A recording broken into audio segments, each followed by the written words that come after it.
Australia series के लिए team India का ऐलान, रोहित शर्मा कप्तान। सुप्रीम कोर्ट ने दिल्ली पुलिस से पेशरफ्त रिपोर्ट दाखिल करने को कहा। भारत जोड़ो यात्रा से मिली लोगों के हक के लिए लड़ने की ताकत, राहुल गांधी।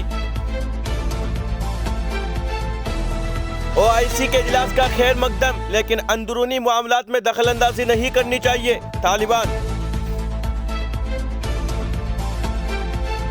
जिद्दा एयरपोर्ट से मस्जिदुल हराम तक मुफ्त बस सर्विस।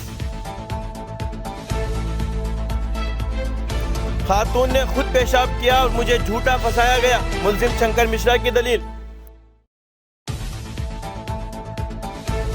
सदर हिंद से जामिया मिलिया में मेडिकल कॉलेज के क़याम का मुतालबा।